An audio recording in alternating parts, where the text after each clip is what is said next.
वहां पे शौहर बीवी से भाग रहा होगा, रिश्तेदार रिश्तेदार से भाग रहे होंगे, वहां पे चीखो पुकार मची होगी, वहां पे सूरज इतना करीब हो जाएगा कि गुनाहों के पसीने में कोई घुटनों तक डूबा होगा, कोई कमर तक डूबा होगा, कोई गले तक डूबा होगा, कोई नाक तक पसीने में डूबा होगा।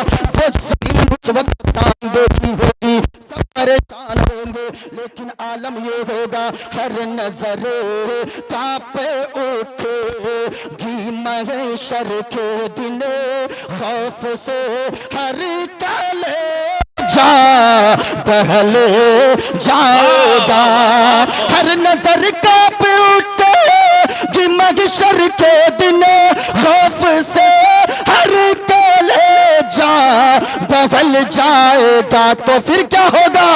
ओढ़ कर नूरी चादर, ओढ़ कर नूरी चादर, वो आ जाएंगे सारे महशर का नक्शा बदले जाएगा। अब आला हजरत फरमाते हैं कि ओ दीवानो, ये तो सही बात है, हुजूर की शान शुरू होती है अर्शे आज़म से, तुम नहीं देख सकते दुनिया में, लेकिन मैदाने महशर होगा, नफ्सी नफ्सी का आलम होगा, तो फिर उस वक्त देखोगे, देखनी है हश्र में इज्जत रसूलुल्लाह की। जिंदाबाद जिंदाबाद, नारे तकबीर, नारे रिसालत, नारे हैदरी, उलमाए अहले सुन्नत। अच्छा, एक शेर और मैं पढ़ देता हूँ, इजाजत है? जरा पूरा मजमा हाथों को उठाकर बोलो सुभान अल्लाह। माशाअल्लाह मैं बोलूंगा इंशाअल्लाह। मैं बैग से भी अभी बैग में खोला नहीं हूँ, इंशाअल्लाह जो मौजू दिया गया है उसी पे मोइनुद्दीन कादरी की गुफ्तगू होगी। माइक वाले भैया आवाज बढ़ाइए, आवाज दब गई है, जरा सुनिएगा। आला हजरत फरमाते हैं, सूरज उल्टे पांव पलटे, चांद इशारे से हो चाक। ओ लोगो, अंधा किसे कहते हैं? जिसके पास आंखें नहीं होती है उसे हम और आप अंधा कहते हैं, लेकिन एक अंधा तो वो होता है जिसके पास आंखें नहीं है। एक अंधा वो होता है, अगर आप मिसाल के तौर पे रास्ते से चल रहे हैं, सामने से कोई आए आकर आपको अचानक धक्के लगा दे, आप फौरन पलट के उसे कहते हो, मियाँ दिखता नहीं है क्या, अंधे हो क्या? आप कहते हैं ना भाई, अंधा है क्या, देख कर नहीं चलता, कहते हैं ना। हालांकि उसके पास दो आंखें होती है, फिर भी उसे आप अंधा कह रहे हो। आला हजरत ने इसी को समझाया कि लोगों, एक अंधा वो होता है जिसके पास आंखें नहीं होती है, लेकिन एक अंधा वो भी होता है जो सब कुछ देख कर भी अंधा बनता है। हुजूर की शान को देखता है लेकिन शान नजर नहीं आती है, कुरान को पढ़ता है लेकिन हुजूर की शान को नहीं समझ पाता है, हुजूर की अजमत को नहीं देखता है। आला हजरत ने ऐसे अंधे के बारे में फरमाया, सूरज उल्टे पांव पलटे, चांद इशारे से हो चाक। अंधे नजदी देख ले कुदरत रसूलुल्लाह की। इसलिए मेरे भाई, जितने लोग जलसे में आए हो, अगर आप चाहते हो मोइनुद्दीन कादरी अपनी गुफ्तगू शुरू कर दो, तो जरा पूरा मजमा गौर से सुनना। मोइनुद्दीन कादरी अब अपने बैग को खोल रहा है, जितनी बातें मैं बोलूंगा इंशाअल्लाह हवाला के साथ बोलूंगा और मैं समझा कर जाऊंगा। आज मुझे मौजू दिया गया है कि आपको दीनी और दुनियावी तालीम पर खिताब करना है। इंशाअल्लाह मोइनुद्दीन मोइनुद्दीन कादरी आपके दरमियान उसी मौजू पर बोलेगा, लेकिन थोड़ी देर आप तैयार हो जाओ। अगर आप सुनना चाहते हो तो जरा गौर से सुनना। मैं एक किताब निकालता हूँ, इस किताब का नाम है रामायण। मेरे पास भागवत गीता भी मौजूद है, जो हमारे हिंदू सज्जन के यहाँ की सबसे मोतबर किताब मानी जाती है। और मोइनुद्दीन कादरी जितने हवाला देगा, एक हवाला को कोई गलत साबित कर दे, मोइनुद्दीन कादरी यहीं पे उसे मुंह मांगा इनाम देकर जाएगा। क्योंकि नबी का गुलाम, आले रसूल का दीवाना, आला हजरत का मस्ताना, ख्वाजा पाक पर अपनी जान निछावर करने वाला जब भी बोलता है तो डंके की चोट पर बोलता है। वो अपने जान की परवाह नहीं करता, वो तो कहता है जान है इश्क़े मुस्तफा, रोज वजू उठाए क्यों जिनको वो दर्द का मजा नाज़े दवा उठाए। वो कहता है, जरा गौर से सुनो प्यारो, वक्त मेरे पास जितना है, देखे किताब मेरे पास रामायण है। मैं इंशाअल्लाह साबित करूंगा इस्लाम ने जो पैगाम दिया है वही सच्चा पैगाम है, वही अच्छा पैगाम है। आज इस्लाम को लोग बदनाम करने की कोशिशें करते हैं।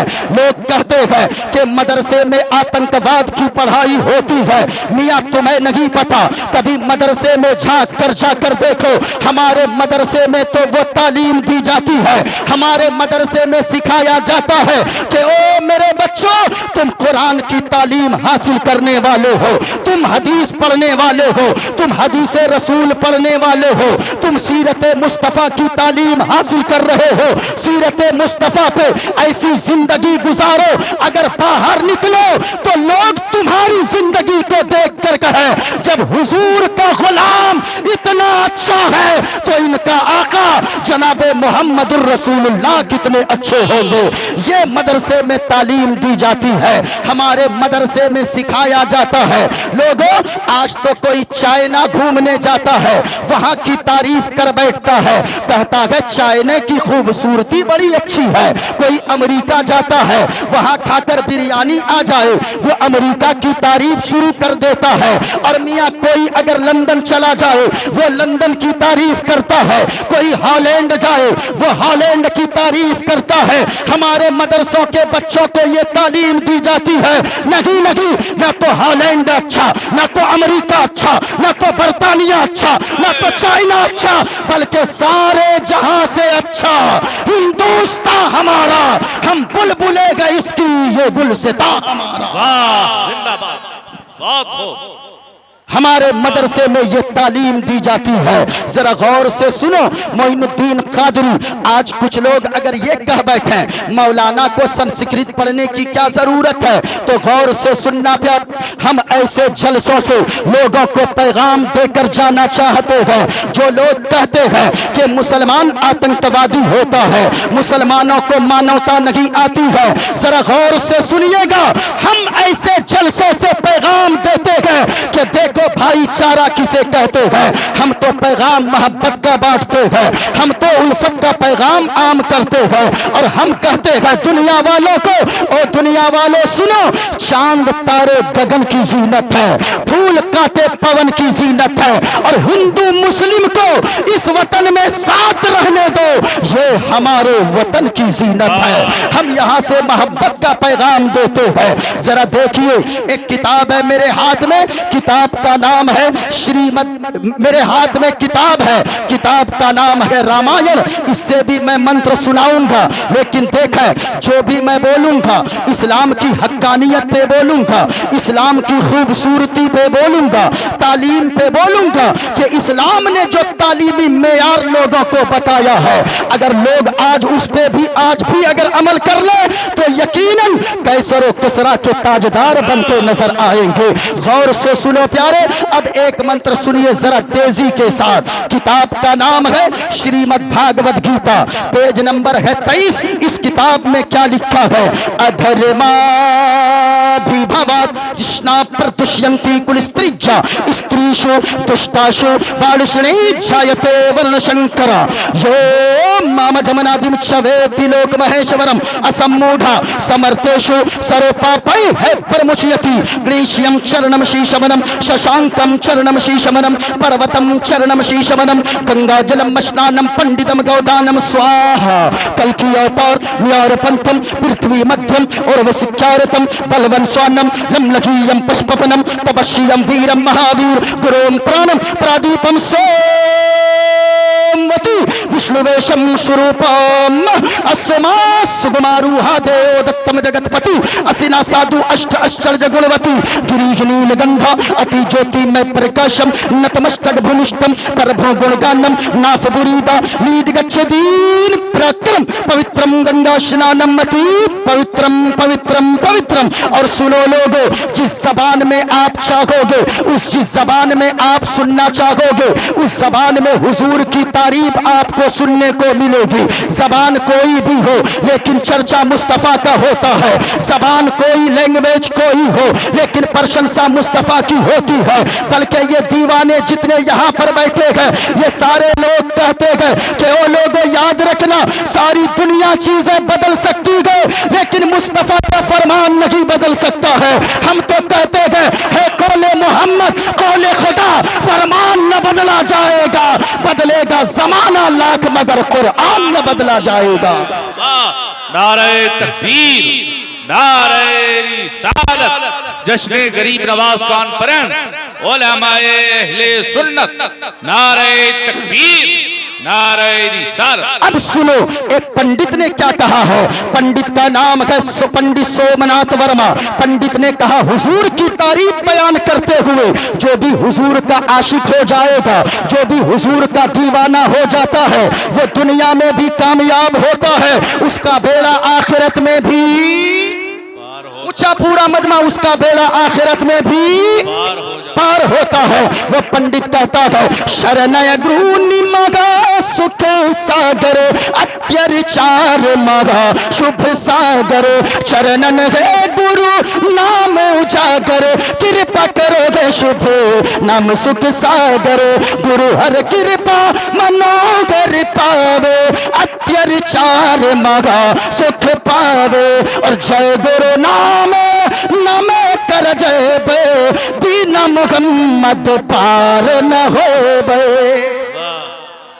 अब जरा गौर से सुनो लोगो, मोइनुद्दीन कादरी ने जो मंत्र पढ़ा है इंशाअल्लाह मैं उसका भी खुलासा करूंगा, लेकिन एक बात हमेशा याद रखिएगा, ऐसे जलसों में मैं इसलिए पढ़ता हूँ और लोगों को बताता हूँ कि लोगों याद रखना, जो लोग आज कहते हैं ये मुसलमान तो भड़क जाता है, ये मौलाना तो भड़काता है, ये मुसलमान का बच्चा भड़क जाता है, अल्लाह की कसम कहता हूँ मुसलमान का एक भी बच्चा अपनी माँ के को गालियां देता हुआ किसी को सुन ले वो तो बर्दाश्त कर सकता है, लेकिन आज मैं बताता हूं कि मुसलमान भड़क क्यों जाता है, मुसलमान परेशान कब होने लगता है, मुसलमान अपनी जान को कब हथेली पे लेकर निकलने लगता है।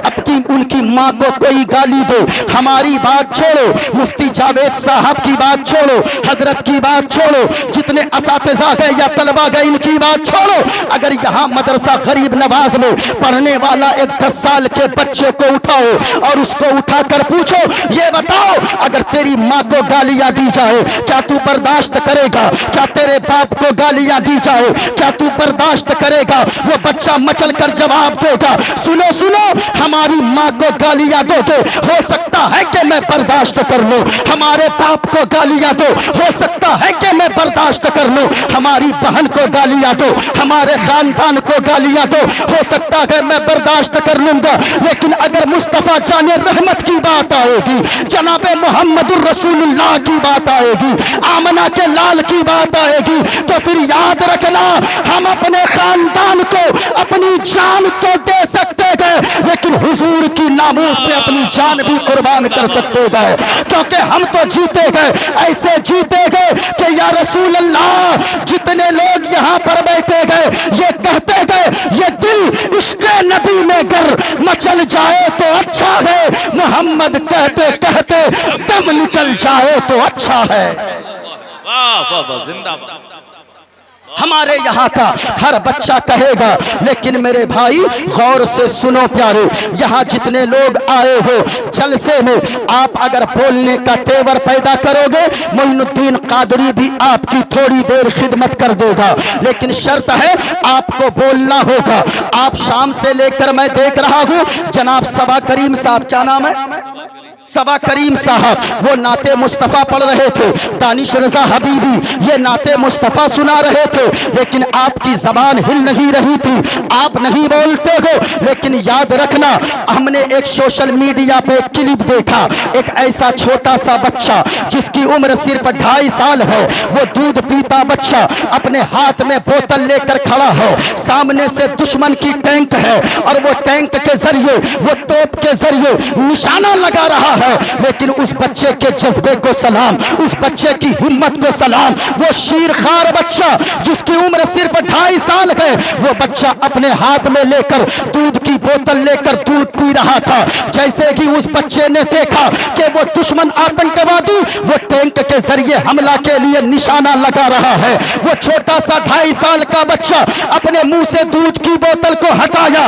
दुश्मन के टैंक की तरफ दूध की बोतल से निशाना लगाने लगा। लोग हैरान हो गए, ए बच्चा ये बता, तेरे अंदर ये हिम्मत कहां से आई, तेरे अंदर ये जज्बा कहां से आया, तेरे अंदर ये ताकत कहां से आई? तो बच्चे ने मचल कर जवाब दिया, ओ लोगों, दुनिया की माँ अपने बच्चे को जन्म देती है खानदान के लिए, मेरी माँ ने मुझे जन्म दिया है मजहब इस्लाम के लिए। जरा हाथों को उठाओ और पूरा मजमा ललकार कर बोले लब्बैक या रसूल अल्लाह। किसी का हाथ नीचे न रहे, आप चुप रहे। ये देखे हमारी बिरादरी के लोग कैसा बोलते हैं, ये जब जब इन्होंने आवाज उठाई है यकीनन बातिल ताकतों को घुटने टेकने पड़े हैं। हमारे उलमा ने जब जब आवाज उठाया है यजीदी खेमों में जलजला पैदा हो गया है। ये हमारी बिरादरी ही के आलिम थे अल्लामा फजले हक खैराबादी, जिन्होंने सबसे पहले हिंदुस्तान में अंग्रेजों के खिलाफ जिहाद का फतवा इरशाद फरमाया था। ये उलमा को देखिए, लब्बैक या रसूल अल्लाह। अब पूरा मजमा आपको बोलकर दिखाना है, मौला जितने लोग तेरे महबूब के नाम पर हाथों को उठा रहे हैं, मेरे मौला उनके हाथ में कभी मुहलिक बीमारी न होने पाए। जरा पूरा मजमा हाथों को लहराओ और पूरा मजमा जवाब दो, लब्बैक या रसूल अल्लाह, लब्बैक या रसूल अल्लाह, लब्बैक या रसूल अल्लाह, लब्बैक या रसूल। माशाअल्लाह। अब जरा गौर से सुनिए प्यारे, मैं जो कहना चाह रहा था, आज हर इंसान को ये चाहिए, ये तरक्की का दौर है मेरे भाई। अब गौर से गुफ्तगू समाअत कीजिए, तरक्की का दौर है। आज हर मैदान में लोग अपना लोहा मनवाना चाहते हैं, चाहे वो तिजारत की मंडी हो, चाहे वो फसल के मामले में हो, चाहे वो खेल का मैदान हो, चाहे वो सियासत का मैदान हो।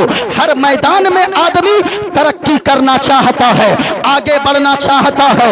हर इंसान ये सोचता है, हर कौम ये सोचती है कि हमारा ही कब्जा हर मैदान में रहे, खेल के मैदान में हमारा कब्जा रहे, सियासत के मैदान में हमारा कब्जा रहे, तिजारत के मैदान में हमारा कब्जा रहे। लेकिन याद रखना लोगों, मैदान कोई भी हो, दुनिया में जितने भी सियासत के मैदान हो, चाहे वो तिजारत के मैदान हो, चाहे वो बिजनेस का मैदान हो, चाहे वो खेल का मैदान हो, जितने भी मैदान हो, हर मैदान में तरक्की के लिए एक चीज का होना जरूरी है, उसे इल्म कहते हैं। जिस कौम के अंदर इल्म आ जाए तो यकीनन वो कौम हर मैदान में बाजी मारती नजर आती है। वो कैसे, मैं आपको एक जुमले में समझाऊं, जरा याद कीजिए।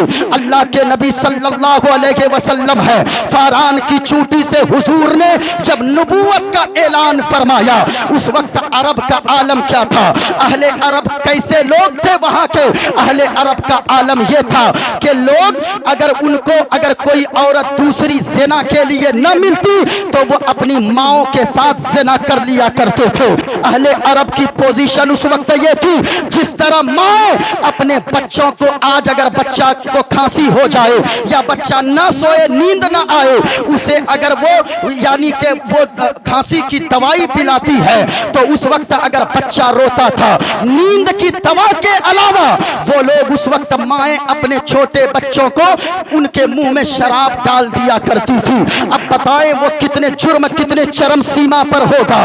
उस वक्त किस तरह तारीकी होगी, किस तरह जुल्म तारी जुल्म में के अंधेरों में लोग डूबे हुए होंगे। कुफ्र और शिर्क का आलम यह था। खाना काबा के अंदर सैकड़ों मूर्तियों को लोगों ने वहां जाकर बैठा दिया था। काबे का तवाफ वो लोग नंगे होकर किया करते थे। यहां तक के सफा मरवा जैसी पाक जगह पर भी वो ज़िना करने से नहीं चूकते थे। अल्लाहु अकबर। बेटी अगर किसी के घर में पैदा हो जाती थी, लोग उसे जिंदा कब्र में डाल देते थे। बेटी का बाप होना यानी वो शर्मिंदगी महसूस करते थे। अगर कोई कमजोर बच्चा घर में पैदा हो जाता था, उसे जाकर पहाड़ से नीचे फेंक देते थे और ऐलान करते थे वो लोग अहले अरब के कमजोर को जमीन पे जीने का कोई हक नहीं है। मैं आपसे कहना चाहूंगा, जिस समाज में शराब नोशी आम हो, जिस शराब में ज़िनाकारी आम हो, जिस समाज में कुफ्र और शिर्क की इंतहा यानी आखिरी हद तक लोग पहुंच गए हो, जिस समाज में ज़िनाकारी आम हो, जिस समाज में जालिमों की ताकत इतनी बढ़ गई हो कि वो यानी यतीमों के माल को हड़प लेता हो, तो बताएं उस जगह हुजूर क्या करते। हर एक उन्वान पर हुजूर ने मेहनत नहीं की। हुजूर अगर शराब पर मेहनत करते तो फिर ज़िना पे मेहनत कौन कर, ज़िना छुड़वाने पे मेहनत कौन करता। हुजूर अगर ज़िना के खिलाफ आवाज उठाते तो फिर यतीमों के माल जो लोग खा रहे थे उनके ऊपर आवाज कौन उठाता। जनाबे मुहम्मदुर रसूलुल्लाह सल्लल्लाहु ताला अलैहि वसल्लम ने सारे मैदान पे मेहनत करने के अलावा सिर्फ एक मैदान को चुना। हुजूर ने उन लोगों को इल्म के जेवर से आरास्ता कर दिया। हुजूर ने उन लोगों को तालीम दे दिया, इल्म दे दिया। वो लोग जो बकरियां चराया करते थे, नमक काफूर में फर्क नहीं समझ पाते थे, जब इल्म के जेवर से हुजूर ने उन लोगों को आरास्ता किया, जब वो लोग चलते थे निगाहें नीची रहती थी, ऐसा लगता था इंसान नहीं कुदसियों की एक जमात जा रही है। ये इल्म की बरकत थी। लेकिन मेरे भाइयों, इल्म कहते किसे है और इल्म कितना जरूरी है, आपको मैं एक बात से समझा दूं। आपने मक्खी को तो देखा होगा, जरा हाथों को उठाओ, बोलो बोलो, देखा है कि नहीं देखा है। आपसे मैं एक बात इस जगह ठहर के और कहना चाहूंगा। आपने ये सुना होगा हिंदुस्तान पे मुस्लिम बादशाहों का कब्जा रहा। 700 या 800 साल तक मुसलमान हुकूमत करते रहे। लेकिन किस बुनियाद पे? वो मुसलमान क्या शराबी थे? क्या वो मुसलमान जुआरी थे? आप अक्सर बादशाह की तारीख उठाकर पढ़ोगे तो आपको पता चलेगा उनमें से कोई आलिमे दीन थे तो कोई हाफिज कुरान बादशाह थे। ऐसे ही हुकूमत नहीं होती है। इल्म के बगैर अगर कोई चाहे मैं हुकूमत कर लूंगा तो याद रखना वो हुकूमत नहीं कर सकता है। आपने हजरत औरंगजेब आलमगीर का नाम तो सुना है। हजरत औरंगजेब आलमगीर कौन है? क्या वो दुनियावी बादशाह की तरह है? नहीं मेरे भाई, औरंगजेब आलमगीर को लोग आज जिस तरीके से जुल्म और बर्बरता के लिए याद करते हैं, हजरत औरंगजेब आलमगीर वो कौन है? सीधा साधारण बादशाह का नाम नहीं है, किसी जागिर बादशाह का नाम नहीं है, बल्कि हजरत औरंगजेब आलमगीर वो है जो दिन भर दिल्ली के तख्त पर बैठकर अखंड भारत पर हुकूमत किया करते थे, लोगों की फरियाद सुना करते थे, और जब ईशा की आजान होती थी तो मस्जिद में जाकर मुसल्ले पे खड़े होकर हजरत औरंगजेब आलमगीर लोगों को कुरान की तिलावत सुनाया करते थे। वो हाफिज कुरान औरंगजेब आलमगीर है। आपने औरंगजेब आलमगीर जो लोग कहते हैं ये मुस्लिम बादशाह ने ऐसा किया है, मुसलमान बादशाह ने ऐसा किया है, इस मुसलमान बादशाह ने ऐसा किया है, हजरत औरंगजेब आलमगीर का नाम आता है, कोई आपके सामने कुछ भी बोलकर चला जाता है लेकिन आप भी हाँ में हाँ मिला देते हो। ये किस वजह से? तालीम की कमी की वजह से। अगर हमारे बच्चे हिस्ट्री पढ़े होते, अगर हमारे बच्चे तालीम याफ्ता होते, अगर हमारे बच्चे पढ़े लिखे होते, कोई अगर औरंगजेब आलमगीर को गालियां देता तो वो खड़ा हो जाता और वो कहता, सुनो, ये इज्जत लूटने वाला नहीं बल्कि किसी पंडित की बेटी शकुंतला देवी की इज्जत बचाने वाले का नाम हजरत औरंगजेब आलमगीर है।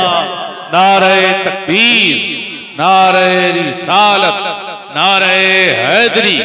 तो जश्न गरीब नवाज कॉन्फ्रेंस उलमाए अहले सुन्नत, मैं माँ बहन से गुजारिश करूंगा कि आप आगे बढ़ जाएं। पीछे बहुत सारी माँ बहनें खड़ी हैं, उनको बैठने की जगह मिल जाएगी। और हमारे नौजवान भाई भी पीछे बहुत सारे खड़े हैं, उनसे गुजारिश करूंगा कि बीच में बहुत सारी जगह खाली है, आप हजरात रास्ते से हटकर अपनी जगह लेकर बैठ जाएं।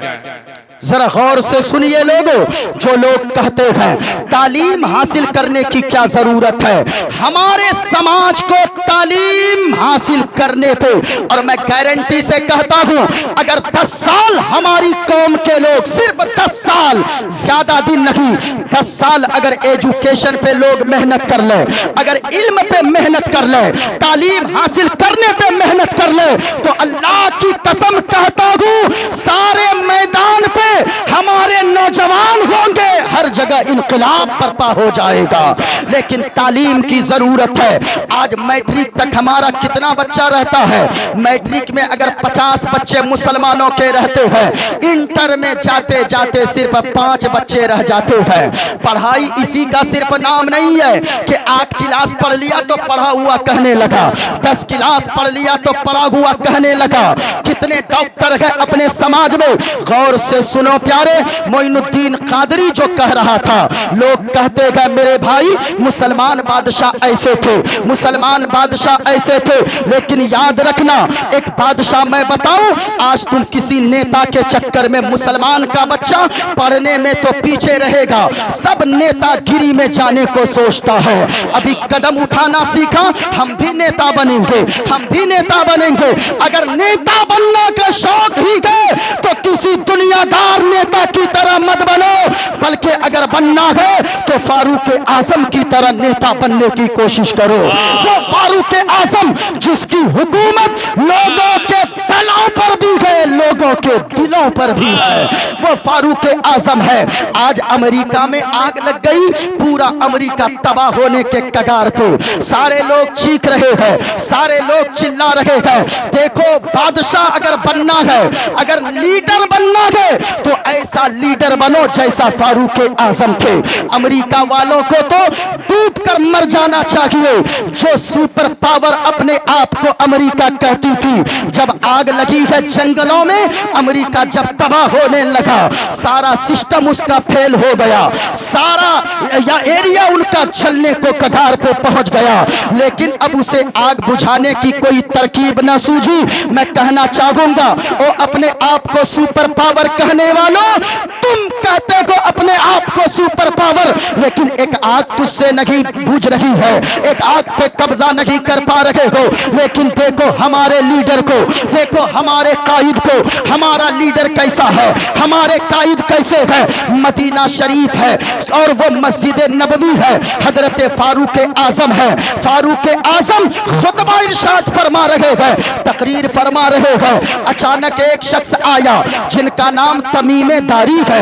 तमीमे दारी आकर कहने लगे, हजरत फारूक आजम, ए अमीरुल मोमिनीन, ए खलीफतुल मुस्लिमीन, मदीने के जंगल में आग लग गई है। आग बड़ी रफ्तार के साथ, तेज रफ्तारी के साथ वो आग यानी हमारी आबादी की तरफ बढ़ रही है। अगर आग को न रोकी गई, हमारी आबादी की तरफ आग पहुंच जाएगी। सुनो फारूक आजम ने क्या जवाब दिया। फारूक आजम ने फरमाया, ले जाओ, दुआ की जरूरत नहीं है। फारूक आजम ने कोई मिट्टी पड़कर नहीं दिया कि जाकर तुम वहां जाकर मिट्टी फेंक देना। फारूक आजम ने अपनी चादर को उतारा और चादर उतार कर दे दिया तमीमेदारी को और फरमाया ले जाओ तमीमेदारी। हजरत फारूक आजम से तमीमेदारी कहने लगे, ए अमीरुल मोमिनीन, इस चादर का क्या करूंगा? इस चादर से आग कैसे बुझेगी? आग की तासीर तो ये होती है वो कपड़े को जला देती है, फिर ये आग कैसे बुझेगी? तो जरा उलमा भी तवज्जो फरमाए और दुआओं से नवाजे। यहाँ जितने लोग बैठे गए जरा गौर से सुनिएगा। तमीमेदारी को चादर देकर फारूक आजम ने फरमाया, एक तमीमेदारी ये चादर लेकर चला था और चादर को मेरी दिखाते जाना आग को, वो आग पीछे भागती जाएगी। तमीमेदारी का बयान है कि हम हजरत उमर की चादर को लेकर जब आग के पास गए तो उमर की चादर को देखकर आग ऐसे भाग रही थी जैसे डंडे को देखकर जानवर भागा करता है। तो मैं आपसे कहना चाहूंगा, जब हजरत उमर की चादर दुनिया की आग से बचा सकती है तो आमना के लाल की चादर दुनिया और आखिरत की आग से जरूर बचा लेगी। ऐसा हमारा लीडर है।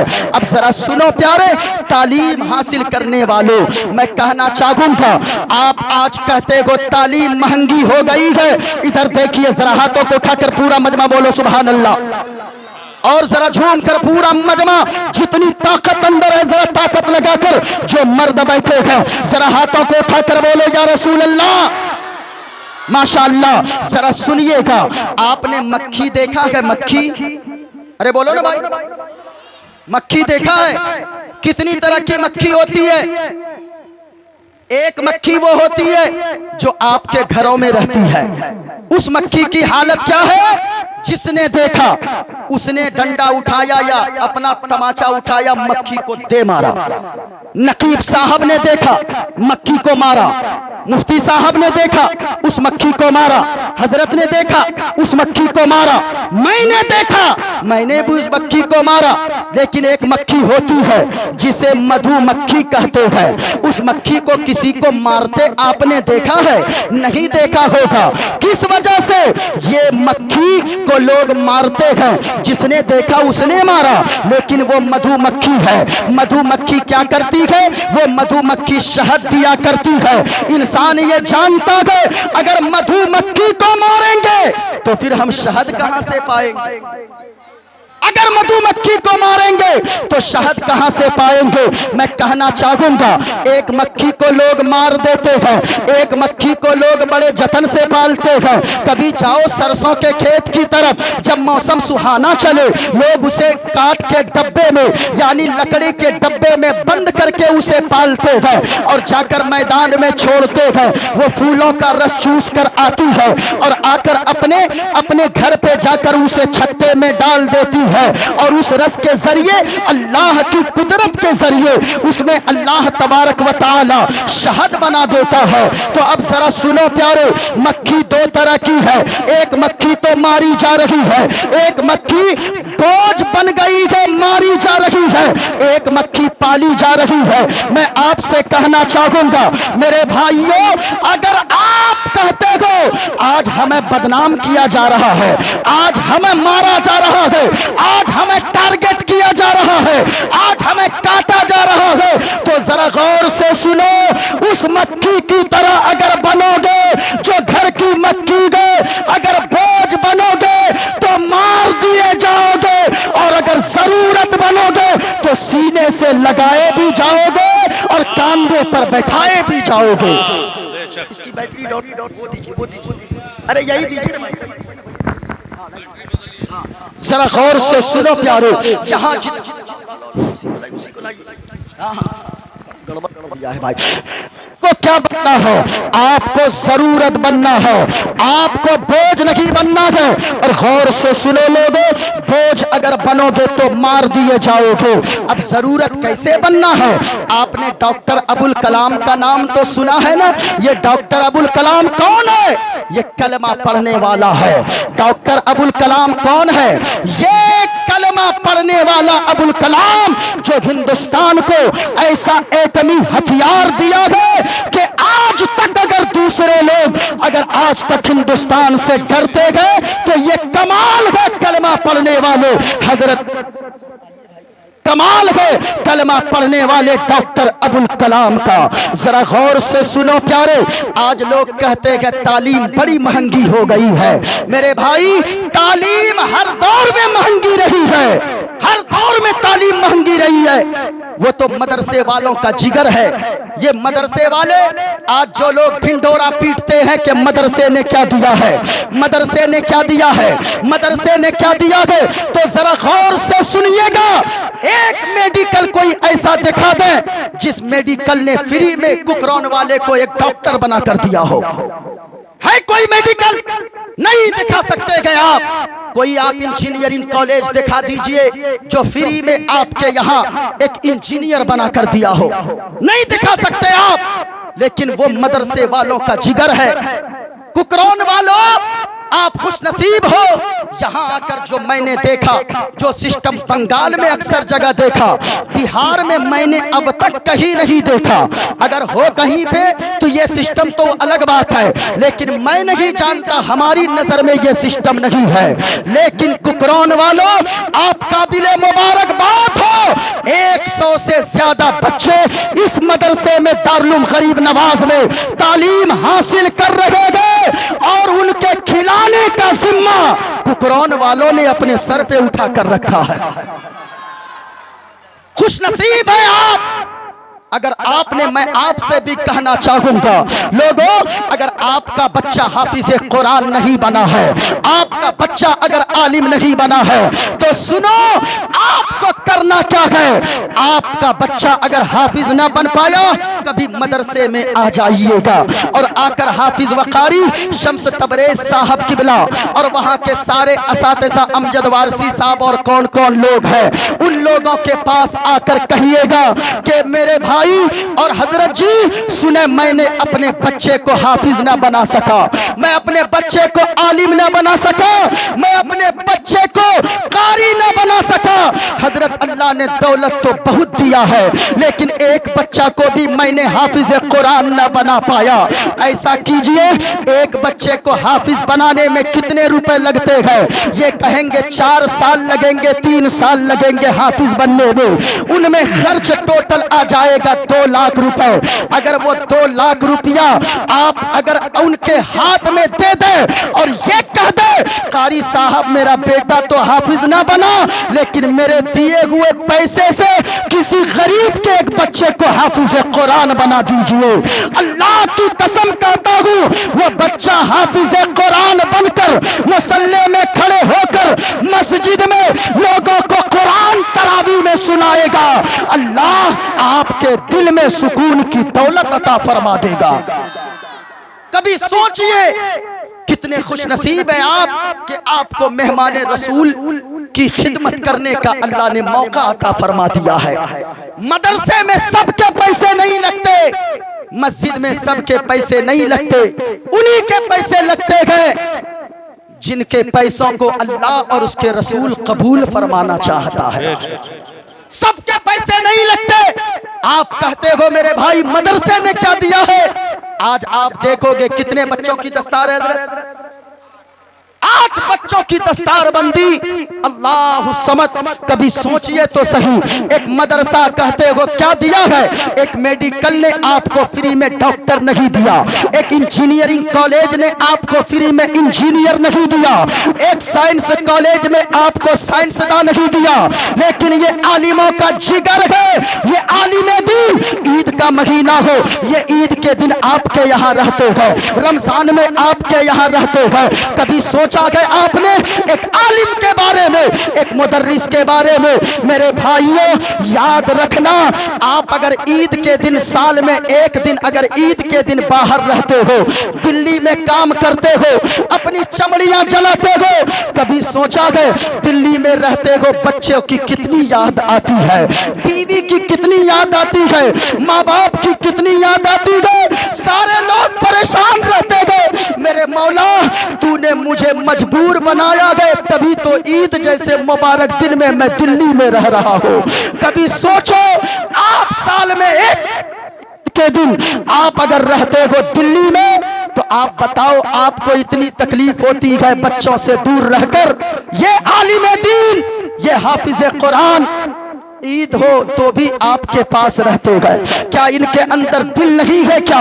और मैं तो कहना चाहूंगा, अगर आप अपने असातिज़ा को, यहाँ के असातिज़ा या कहीं के असातिज़ा, कहीं के इमाम हो, अगर आप लाखों रुपए महीने के भी दोगे तो भी अल्लाह की कसम तुम उनकी मेहनत का हक अदा नहीं कर सकते हो। ये आलिम को देखो, मैं इस जगह ठहर कर कहना चाहूंगा, जो लोग दिल्ली में काम करते हैं, कभी सोचना चाहकर उनकी जिंदगी को देखो। और कौम के बेटो, कभी अपने बाप से ये न कहना आपने मेरे लिए क्या किया है, आपने मेरे लिए कुछ नहीं किया है, ये कभी मत कहना। क्योंकि मेरे भाई, दिल्ली में जाकर तुम देख लेना, वो तेरा बाप होता है। हमने कितने गरीबों को देखा है, कितने मजदूरों को देखा है, दिल्ली में जाकर 20 ईंट उठाता है अपने पीठ पे, और 20 ईंट लेकर वो 10 मंजिला मकान पर चढ़ जाता है। रात को सोने के लिए कमरा नहीं लेता है, फुटपाथ पे चादर डालकर सो जाता है। जनवरी की ठंड में, दिसंबर की ठंड में चादर ओढ़कर सोया रहता है। अगर किसी को अल्लाह ने तौफीक दिया, वो आकर कंबल उसके जिस्म पे डाल जाता है। लेकिन कभी सोचा है तुमने? उससे हमने एक से पूछा, मेरे भाई इतना कमाते हो, रूम किराए पर क्यों नहीं लेते? रात को आराम तो सही से कर लोगे, सुकून की नींद तो ले लोगे। वो कहने लगा कि ओ मुफ्ती साहब, कमरा अगर किराए पर लूंगा 5000 रुपए कमरे वाले को किराए देने होंगे। मैंने कहा फिर क्या हो जाएगा? कहा कि मैं कमरा किराए पर इसलिए नहीं लेता, फुटपाथ पे भी सोता हूँ, थकन रहती है, नींद तो आ जाती है, लेकिन वो 5000 जब बचाकर अपने घर भेजता हूँ, मेरा बेटा शहजादा की तरह और मेरी बेटी रानी बनकर जिंदगी गुजारती है। कभी सोचो, नारे रिसालत, नारे रिसालत, नारे हैदरी, नारे हैदरी, फैजाने गरीब नवाज कॉन्फ्रेंस, फैजाने गरीब नवाज कॉन्फ्रेंस, उलमाए अहले सुन्नत, उलमाए अहले सुन्नत, नारे तकबीर, नारे रिसालत। मैं अपने उन तमाम अहबाब से, भाइयों से गुजारिश करूंगा जो सबसे पीछे खड़े हैं, उनसे कहूंगा कि आप हजरात आकर जहां जगह मिले बैठ जाएं। और जो हमारी माँ और बहनें बैठी हुई हैं, उनसे गुजारिश है कि आप थोड़ा थोड़ा आगे बढ़ें, ताकि आपकी बहनें जो पीछे खड़ी हैं उन्हें बैठने की जगह मिले। हाँ, जरा गौर से सुनिए, एक मर्तबा हाथों को उठाकर बोले या रसूल अल्लाह, और मोहब्बत के साथ बोले या रसूल अल्लाह। क्या पेश करूं आका, क्या चीज हमारी है? आप बोलते नहीं है, हम तो कहते हैं क्या पेश करूं आका, क्या चीज हमारी है? ये दिल भी तुम्हारा है, ये जान भी तुम्हारी है। माशाअल्लाह। सुनो प्यारे, आप कभी अपने बाप से ये जुमला मत कहना कि अब्बा आपने मेरे लिए क्या किया है। और कौम की बेटियों, कभी अपने शौहर से बेजा फरमाइश मत करना। ये मत कहना कि फला तो अपनी बीवी को इतनी कीमत का सूट पहनाता है, इतनी कीमत की साड़ियां पहनाता है, वो अपनी बीवी को कंगन ला कर देता है, वो अपनी बीवी को पाजेब ला कर देता है, वो अपनी बीवी को हाथ के लिए कंगन ला कर देता है, वो अपनी बीवी को पायल के झुमके ला कर देता है। न कहना, बेजा फरमाइश न करना, बल्कि अपने शौहर से कहना, ए मेरे शौहर नामदार, आप काम करने के लिए जा रहे हो, मुझसे वादा करो, हमें नहीं चाहिए कंगन, हमें पाजेब नहीं चाहिए, हमें झुमके नहीं चाहिए, हमें साड़ी नहीं चाहिए, हमें नया सूट नहीं चाहिए, बल्कि कहना मेरे शौहर नामदार, आप घर से बाहर निकल रहे हैं, एक वादा करके जाइए, मैं फटे पुराने कपड़े पहनकर जिंदगी गुजार लूंगी, मैं पुलाव और बिरयानी नहीं खाऊंगी, बल्कि आप वादा करें हराम नहीं कमाएंगे, जब भी लाएंगे तो हलाल के पैसे कमा कर लाएंगे। अगर ये आपने कह दिया, अल्लाह की कसम कहता हूँ तेरा शौहर जितने कदम उठाएगा तेरे लिए दुआएं करते हुए जाएगा। आज तुम कंगन तो मांगती हो, पाजेब तो मांगती हो, आज तुम अपने शौहर से बनारसी साड़ियों की फरमाइशें करती हो, लेकिन क्या तेरा शौहर अगर शराब पीता है तुम कभी चाहती हो कि तेरा शौहर शराब से तौबा कर ले? क्यों आप कहोगी अरे हर औरत चाहती है मेरा शौहर शराब न पिए, तो कभी ये कहा है तुमने कि हमें कुछ नहीं चाहिए, आप शराब से तौबा कर लीजिए, मैं आपकी झोपड़ी में भी खुश नजर आऊंगी? कभी आपने ये कहा है? नहीं। आपने कभी अपने शौहर से कहा कि हमें आप नमाजी बन जाइए, आपकी मैं सारी खिदमत करने को तैयार हो? कभी तुमने कहा है? नहीं। आज औरतें तो ये शौहर से कहती है हमें कंगन ला कर दे दो, हम आपकी खिदमत करेंगे, हमें पाजेब ला कर दे दो, हम आपकी खिदमत करेंगे।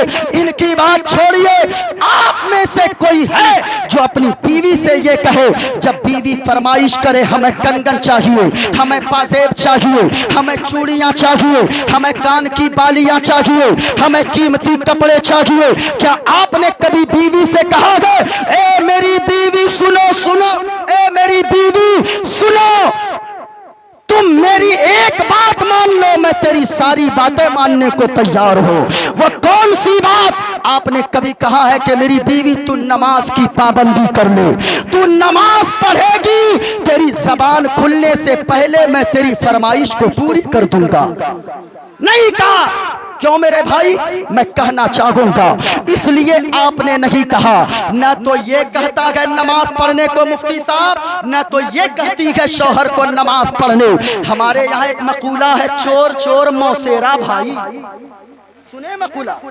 हमारे यहाँ मकूला है चोर चोर मौसेरा भाई, यानी ये भी बेनमाजी वो भी बेनमाजी, फिर कहते हो बरकत नहीं होती है। मैं कहना चाहूंगा ओ कौम के नौजवानों, अगर तेरी बीवी फरमाइश करे तुम पहले नमाजी बन जाओ, वरना तू अगर नमाज पढ़ने को कहेगा, अगर खुद नमाजी आप नहीं रहेंगे, वो कहेगी अपना तो पढ़ते नहीं है, हमें सिर्फ आकर फरमाइश झाड़ते हैं, इसलिए पहले तुम नमाजी बन जाओ।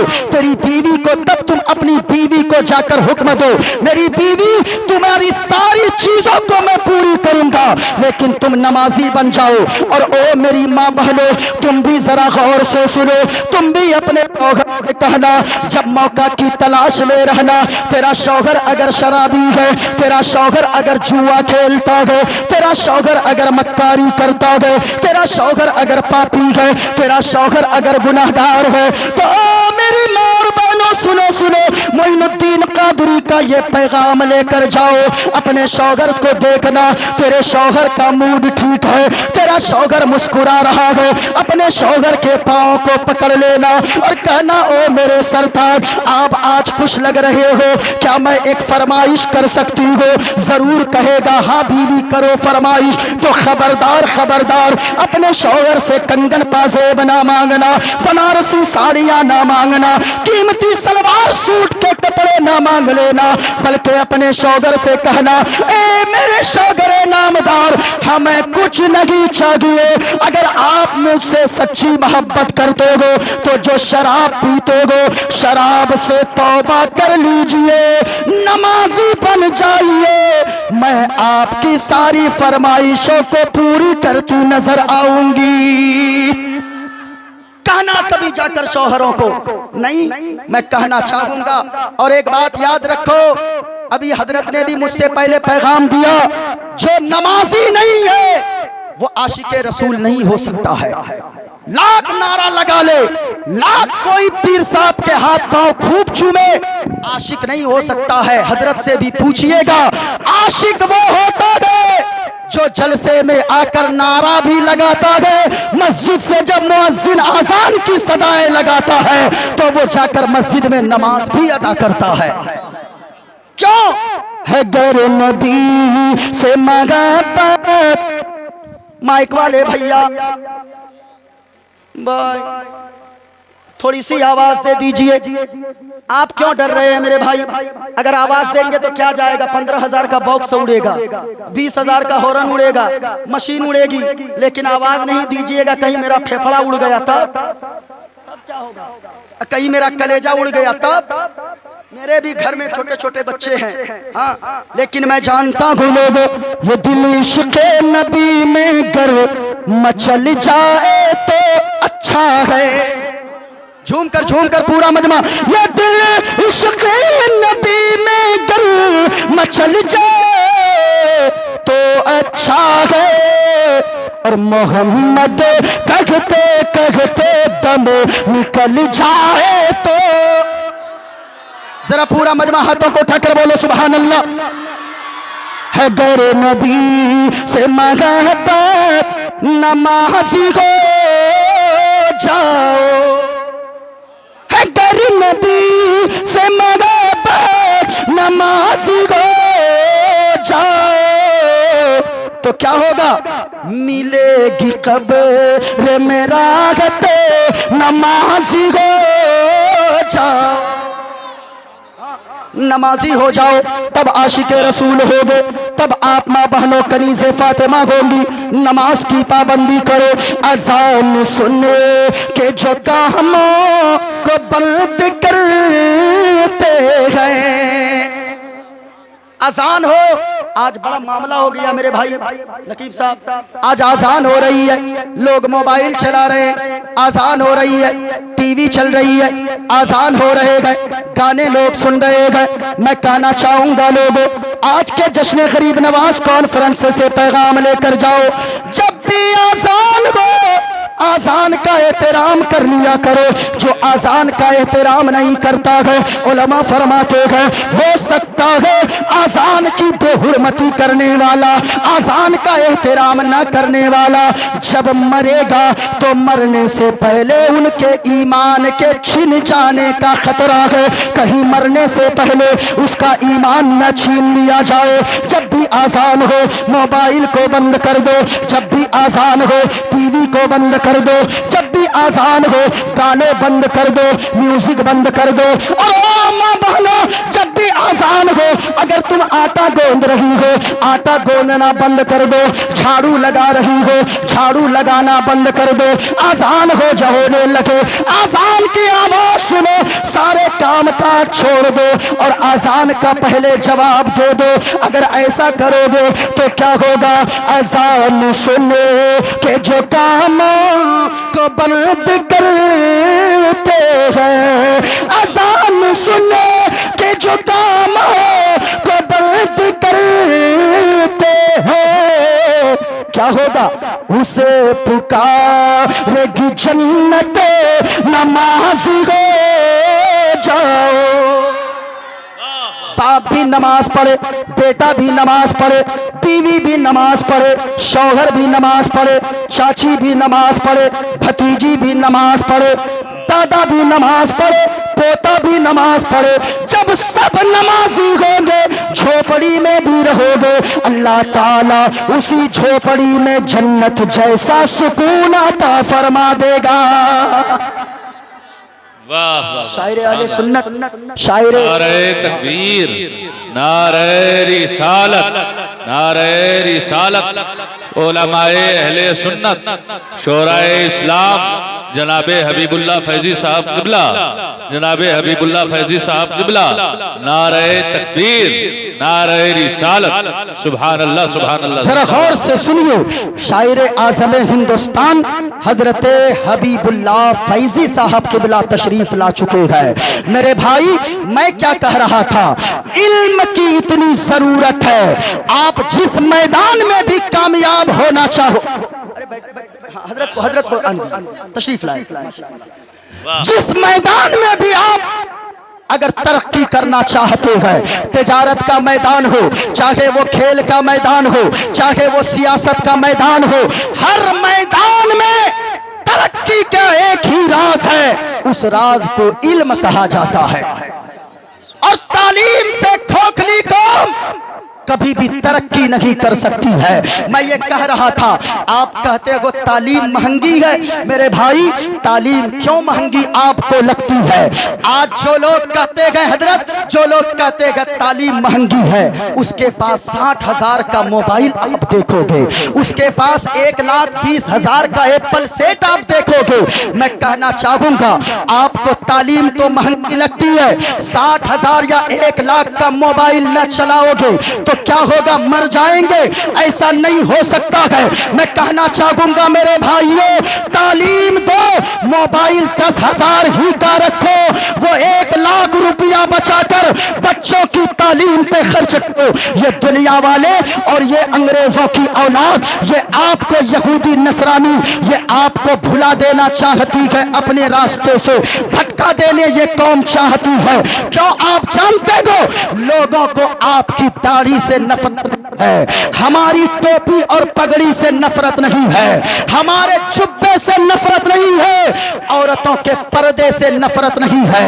आप जानते हो अगर दाढ़ी से नफरत किसी को होती, हिंदुस्तान का पुराना कल्चर है दाढ़ी रखना, बहुत सारे लोग दाढ़ी रखते हैं, टोपी तो हिंदुस्तान के कल्चर में से रहा है, ये पगड़ी तो और लोग भी बांधते हैं, इसी तरह पर्दा तो हिंदुस्तान का पुराना कल्चर है। फिर बात क्या है? लोग आपको भुला देना चाहते हैं। उसको आपकी दाढ़ी से नफरत नहीं है, टोपी से नफरत नहीं है, पगड़ी से नफरत नहीं है, आपकी औरतों के पर्दे से नफरत नहीं है, बल्कि वो जानता है आपके अंदर जो ईमान है, ईमान की वजह से आपके अंदर जो टैलेंट है, उस टैलेंट से उसे नफरत है। वो जानता है मुसलमान के बच्चों को गेम में लगा दो, मुसलमान के बच्चों को जुआ में लगा दो, क्योंकि मुसलमान का बच्चा जिस दिन पढ़ने लगेगा, जो 30 पारे कुरान को अपने सीने में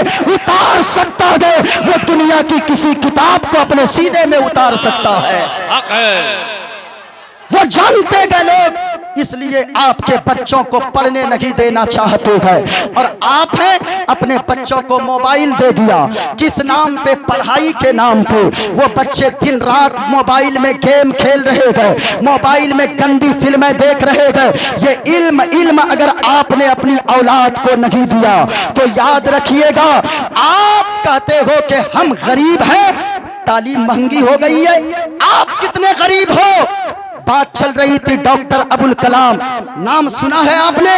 इतने बड़े साइंसदान गुजरे गए डॉक्टर अबुल कलाम, साइंसदान इतने बड़े, कैसे हथियार उन्होंने दिया है। आज भी दूसरे लोग दुश्मन, हिंदुस्तान के दुश्मन कांपते हैं हिंदुस्तान से। किन की वजह से? डॉक्टर अबुल कलाम की वजह से। आप कहते हो गरीबी बहुत है, पैसे नहीं है, स्कूलों की फीस महंगी है, कहां से बच्चों को पढ़ाऊंगा?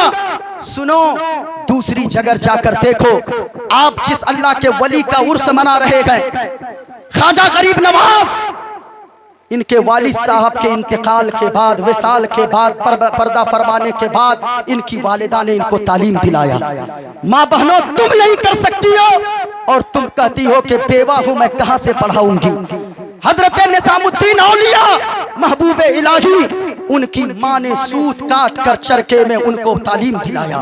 कभी सोचा गया आपने? गौसे आजम के वालिदे मोहतरम का इंतकाल हो गया, विसाल के बाद उनकी वालिदा ने उन्हें तालीम दिलवाया। कभी सोचा गया? आप कहते हो हम गरीब हैं, गरीब मोबाइल खरीदने में आप नजर नहीं आते हो, महंगा घर बनवाने में गरीब नजर नहीं आते हो, महंगे कपड़े पहनने में तुम गरीब नजर नहीं आते हो। याद रखना, आप कहते हो गरीब है। डॉक्टर अबुल कलाम कौन था? किसी अमीर का बेटा, किसी सेठ का बेटा, किसी राजा का बेटा, किसी महाराजा का बेटा नहीं। डॉक्टर अबुल कलाम एक मछली पकड़ने वाले का बेटा था, एक मछली पकड़ने वाले का बेटा जब पढ़कर इस तरह बड़ा साइंसदान बन सकता है, तुम्हें अल्लाह ने दौलत अता फरमाया है, तुम्हें अल्लाह ने हुकूमत दिया है, तुम्हारे पास दौलत और पैसों के अंबार है। तुम अगर चाहोगे अपने बच्चों को हाफिज कुरान भी बनाओगे, अपने बच्चे को डॉक्टर और मास्टर भी बनाओगे। लेकिन मेरे भाई मैं कहना चाहूंगा, लेकिन एक चीज हो गई है, लोगों के जहन में आ गई है। वो चीज क्या है? लोग ये समझते हैं हाफिज मत बनाओ मेरे भाई। क्यों? कितना कमाएगा? 5,000। मौलाना बनाओ, कितना कमाएगा? 10,000। मैं कहना चाहूंगा ये हमारी सोच छोटी हो गई है। क्या ऐसा नहीं हो सकता है जो मदरसे में पढ़ने वाले ये बच्चे हाफिज कुरान बन रहे हैं, ये हाफिज भी बने, हाफिज कुरान बनने के बाद कोर्ट का वकील भी बनता नजर आए? क्यों नहीं हो सकता? हमारा बच्चा आलिम बने, मौलाना भी बने और कोर्ट का जज भी बने। याद रखिएगा, जिस दिन ये हाफिज कुरान कोर्ट का वकील बनेंगे तो ये डर डर कर वकालत नहीं करेंगे। हजरत अली जैसी बहादुरी लेकर कोर्ट में वकालत करते नजर आएंगे। और हमारे ये मौलाना, अगर ये हमारा बच्चा मौलाना बनने के बाद अगर कोर्ट का जज बन जाए तो याद रखना, ये मौलाना जब जज बनेंगे तो रिश्वत और घूस लेकर फैसला न करेंगे। जब भी फैसला करेंगे फारूक आजम की अदालत को सामने रखकर फैसला करते नजर आएंगे। ऐसा क्यों नहीं हो सकता मेरे भाई? पढ़ाइए अपने बच्चों को, ये इल्म है। हजरत सुलेमान अलैहिस्सलाम ने, अल्लाह ने फरमाया सुलेमान क्या चाहिए, इल्म चाहिए या हुकूमत चाहिए? हजरत सुलेमान अलैहिस्सलाम ने इल्म को लिया, इल्म को चुना। इल्म की बरकत की वजह से अल्लाह ताला ने हुकूमत भी अता फरमा दिया। हजरत यूसुफ अलैहिस्सलाम को जेल, मिस्र के जेल से निकालकर बादशाहत की तख्त तक किस चीज ने पहुंचाया? इल्म ने पहुंचाया। माज़अल्लाह, सदबार माज़अल्लाह, हजरत यूसुफ अलैहिस्सलाम को एक घिनौने इल्जाम के तहत उन्हें जेल में डाल दिया गया था। लेकिन बादशाह वक्त ने जो ख्वाब देखा, पता चला कि कोई दूसरा उस ख्वाब की ताबीर नहीं बता सकता है। ख्वाब की ताबीर का इल्म उन्हीं के पास है जो जेल में कैद है। जब खबर पहुंची हजरत यूसुफ अलैहिस्सलाम के पास, हजरत यूसुफ अलैहिस्सलाम ने जवाब दिया, मैं ऐसे नहीं जाऊंगा।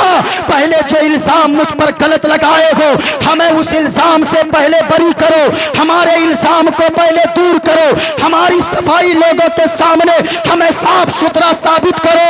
लेकिन वो इल्म ही की बरकत थी कि जेल में रहने के बाद अचानक मिस्र का बादशाह बनते नजर आए। ये किस वजह से? ये इल्म की बरकत थी। इल्म को आम कीजिए, इल्म हासिल कीजिए, हर मैदान में इंकलाब आप बर्पा कर दीजिएगा। तालीम, अल्लाह ने फरमाया कुल हल यस्तविल लज़ीना यअलमून वल्लज़ीना ला यअलमून। ए महबूब आप फरमा दीजिए, क्या इल्म वाले और बेइल्म क्या बराबर हैं? नहीं बराबर हो सकते हैं, कभी बराबर नहीं हो सकते हैं। अल्लाह के नबी ने फरमाया अल इल्मु हयातुल इस्लाम व इमादुद्दीन।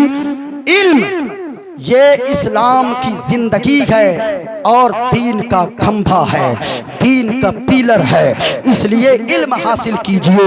आपको तालीम महंगी लगे तो कभी मोबाइल की तरफ देख लीजिए, मोबाइल महंगा नहीं है।